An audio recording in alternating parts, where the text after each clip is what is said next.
Well, we found our channel again. So, this is Thanatopsis by William Cullen Bryant.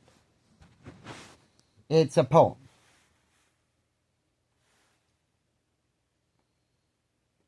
To him who in the love of nature holds communion with her visible forms, she speaks a various language for his gayer hours. She has a voice of gladness and a smile, and eloquence of beauty, and she glides into his darker musings with a mild and healing sympathy that steals away their sharpness ere he is awake. When thoughts of the last bitter hour come like a blight over thy spirit, and sad images of the stern agony in shroud and pall, and breathless darkness and the narrow house, make thee to shudder and grow sick at heart. Go forth under the open sky, and list to nature's teachings, while from all around earth and her waters and the depths of air comes a still voice. Yet a few days, and thee, the all-beholding sun, shall see no more in all his course, nor yet in the cold ground where thy pale form was laid, with many tears, nor in the embrace of ocean shall exist thy image.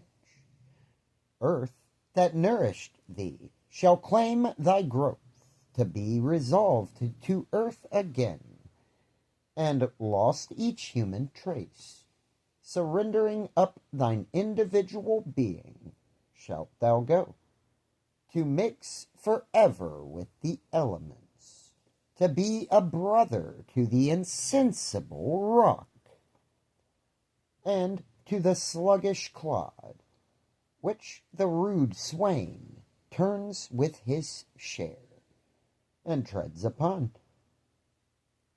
The oak shall send his roots abroad, and pierce thy mould.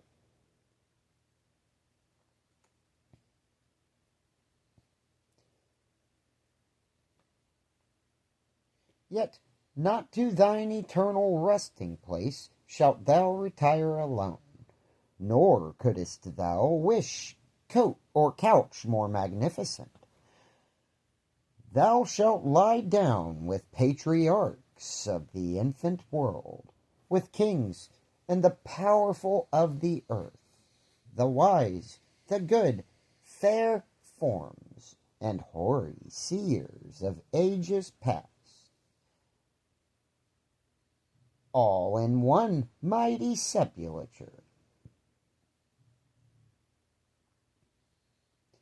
The hills, rock-ribbed and ancient as the sun, the vales stretching in pensive quietness between the venerable woods, rivers that move in majesty, and the complaining brooks that make the meadows green, and poured round all. Old ocean's grey and melancholy waste are but the solemn decorations, all of the great tomb of man. The golden sun, the planets, all the infinite host of heaven are shining on the sad abodes of death. Through the still lapse of ages, all that tread the globe are but a handful to the tribes that slumber in its bosom.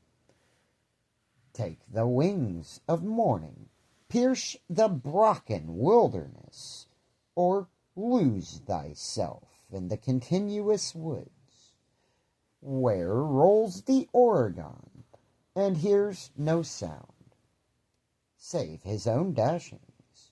Yet the dead are there, and millions in those solitudes, since first the flight of years began, have laid them down in their last sleep the dead reign there alone. So shalt thou rest, and what if thou withdraw in silence from the living, and no friend take note of thy departure? All that breathe will share thy destiny, the gay will laugh when thou art gone, the solemn brood of care plod on, and each one as before will chase his favorite phantom.